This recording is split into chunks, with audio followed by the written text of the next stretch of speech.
Dicen que hay películas que pudieron cambiarlo todo. Historias que, de haberse contado como fueron concebidas, habrían marcado para siempre a toda una generación. Y Zootopia es uno de esos casos. Lo que el mundo vio en cines en 2016 fue una historia colorida, divertida, llena de esperanza y mensajes positivos. Pero detrás de esa versión luminosa existe una película completamente distinta, una Zootopia más oscura, dolorosa y profundamente humana. Una versión que Disney decidió esconder en los archivos porque, según ellos, iba demasiado lejos. Y hoy vas a conocerla. La historia original no comenzaba con Judy Hopps soñando con convertirse en oficial de policía. No, la película abría con una imagen que nadie esperaría de Disney. Un desfile de depredadores, caminando en silencio, uno detrás de otro, mientras un zumbido metálico llenaba el aire. La cámara descendía lentamente para revelar lo impensable. Todos llevaban un collar eléctrico alrededor del cuello, un dispositivo llamado Taming Collar, diseñado para mantenerlos bajo control. En esta versión, Zootopia no era un paraíso moderno donde cualquiera podía llegar a hacer lo que quisiera. Era una sociedad dividida por miedo y desconfianza. Los depredadores, leones, lobos, zorros, tigres, eran vistos como una amenaza desde su nacimiento. La solución del gobierno había sido simple y brutal: obligarlos a usar un collar que detectaba emociones fuertes.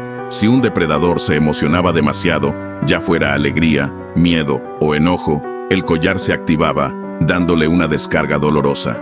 Era una prisión emocional, y en medio de ese mundo crecía Nick Wilde, el verdadero protagonista de la película original. Desde niño, Nick había aprendido que la sociedad no lo veía como un ciudadano, sino como un peligro ambulante. Su infancia estaba marcada por humillaciones, fiestas a las que no lo dejaban entrar, juegos donde siempre quedaba excluido, trabajos que jamás podría aspirar a tener. El collar era un recordatorio constante de que, para Zootopia, él nunca sería uno de los buenos. En una escena desgarradora que fue eliminada, Nick intentaba unirse a un club juvenil llamado Junior Rangers. Sus compañeros lo animaban, sonrientes, hasta que, durante un ritual de bienvenida, le colocaban el collar, no el de entrenamiento, sino su primer collar eléctrico real, y todos se reían mientras el dispositivo lo electrocutaba por celebrar demasiado. Era un momento tan duro, tan emocionalmente devastador, que los realizadores confesaron que la gente en las pruebas de audiencia salía con lágrimas en los ojos. Por otro lado estaba Judy, pero no la Judy idealista que conoces. Ella era un personaje mucho más complejo, lleno de prejuicios y convicciones rígidas. Según la primera versión del guión, Judy creía firmemente que los depredadores eran inestables por naturaleza y que los collares eran necesarios para mantener la paz. Ella representaba la ley, pero también la ignorancia que se esconde detrás de un sistema injusto. Sus caminos se cruzaban no por destino, sino por un caso que revelaría el mayor secreto oscuro de Zootopia. La investigación que uniría los caminos de Nick y Judy comenzaba con un rumor inquietante. Varios depredadores estaban perdiendo el control de sus collares sin razón aparente.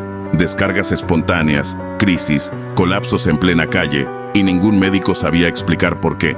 Judy, convencida de que un depredador inestable era el responsable, se ofrecía para llevar el caso.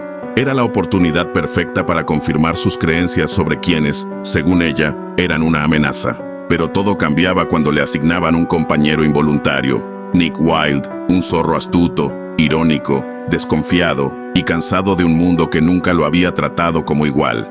Para Judy, trabajar con un depredador era casi una provocación. Para Nick, trabajar con una coneja que representaba al sistema que lo oprimía era una crueldad. Desde su primer diálogo, la tensión era casi palpable. Judy caminaba con una libreta, anotando todo, mientras Nick simplemente sonreía, consciente de que la oficial Hopps no lo veía como un colega, sino como un caso de estudio. Sin embargo, había algo más profundo. Nick, pese a su actitud despreocupada, llevaba un dolor silencioso, la marca de alguien acostumbrado a vivir con un límite invisible, un límite que le impedía sentir demasiado o sufriría una descarga. El viaje los llevaba a los rincones más olvidados de la ciudad, donde los depredadores vivían entre sombras, resignados a un destino impuesto.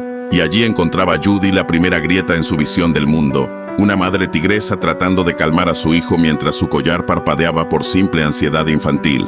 Judy quería creer que los collares eran un mal necesario, pero ver el miedo en los ojos de ese pequeño empezaba a sacudir sus certezas. Nick, por otro lado, sabía que no podía confiar en Judy, pero también sabía que la ciudad estaba ocultando algo más grande, algo mucho más siniestro, y necesitaba a alguien dentro de la policía para descubrirlo. La clave del misterio aparecía cuando ambos llegaban a un lugar clandestino conocido como La Madriguera. No era un bar, ni un mercado negro. Era un sitio oculto donde los depredadores se reunían para hacer algo prohibido: desactivar sus collares por unos minutos. Un espacio secreto donde podían reír, bailar, abrazar, sentir. Era la primera vez que Judy veía depredadores felices sin un aparato eléctrico en el cuello, y su sorpresa era evidente. La escena era poderosa. Nick, por primera vez libre, sonreía sin miedo. Judy observaba confundida. Pero esa libertad tenía un precio. Agentes encubiertos de seguridad irrumpían en el lugar, arrestando a todos como si fueran criminales peligrosos. Nick caía al suelo, su collar activándose repetidamente mientras Judy observaba impotente. Ese momento era el punto de quiebre. Judy empezaba a darse cuenta de que la historia que le habían contado sobre Zootopia estaba incompleta, o peor, manipulada. Los collares no prevenían peligros, provocaban dolor, control y miedo. Y lo peor estaba por revelarse. Lo que Judy descubrió después de la redada cambiaría para siempre su forma de ver la ciudad que juró proteger. Durante la investigación, encontró documentos clasificados que hablaban de algo aún más perturbador que los collares: la verdadera razón por la que existían. Zootopia no se creó como un símbolo de igualdad, se creó como un proyecto de control. Décadas atrás, los líderes de las especies herbívoras temían que los depredadores pudieran volver a sus instintos. Ese miedo ancestral llevó a la creación de un comité secreto que diseñó los Taming Collars. El objetivo era simple: asegurarse de que ninguna especie depredadora pudiera tener poder político, económico o social. Los collares no eran una medida de seguridad, eran una herramienta para mantenerlos sometidos. Judy, al leer esos archivos, sintió un nudo en la garganta. Durante toda su vida había creído que Zootopia era un ejemplo de evolución social, pero ahora veía con claridad que la paz que tanto defendía estaba construida sobre el sufrimiento de miles. Y entonces llegaba lo peor.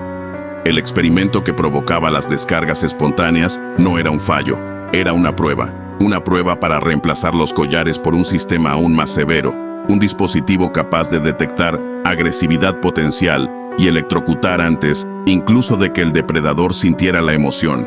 Un castigo preventivo por algo que ni siquiera había ocurrido. Cuando Nick descubrió esto, su mundo se desmoronaba. Había pasado toda su vida intentando demostrar que no era una amenaza, pero para la ciudad nunca iba a ser suficiente. Él no era un ciudadano, era una categoría, un estigma, un miedo. En la escena final de esta versión original, Nick y Judy escapaban de un laboratorio donde se probaban los nuevos collares. Afuera, bajo una luz fría, Judy rompía su placa de policía. No podía seguir defendiendo un sistema corrupto. Nick, por primera vez, veía en ella algo inesperado, un aliado. Juntos filtraban la información a la prensa. La ciudad explotaba.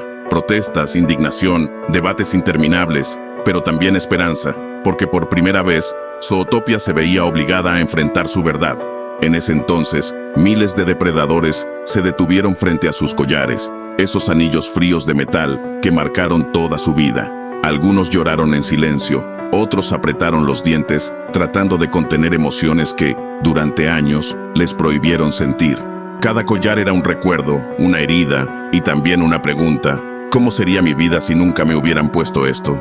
Nick Wilde sostenía el suyo con manos temblorosas. Lo miraba como quien observa un pasado que no pidió, pero que lo moldeó. Ese collar representaba todo lo que había perdido, todo lo que trató de esconder con humor y cinismo. Y aunque era solo un objeto, parecía pesar como si cargara dentro todas las veces que se le negó un sueño, una oportunidad, una risa sincera.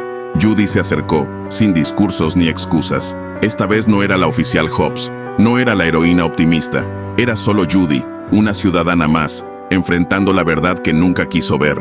En su mirada había culpa, pero también un deseo genuino de cambiar, de aprender, de reparar.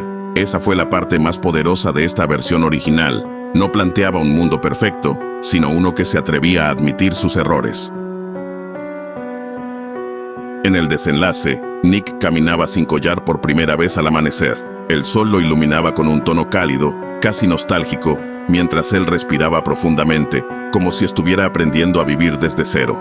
El amanecer no representaba un final feliz, sino un comienzo honesto. Un comienzo en el que la ciudad finalmente podía reconstruirse, no sobre la apariencia de igualdad, sino sobre la voluntad real de cambiar. Y entonces aparecía la frase más poderosa del guión original, aquella que Disney decidió borrar. Para transformar un mundo, primero hay que aceptar las sombras en las que eligió vivir.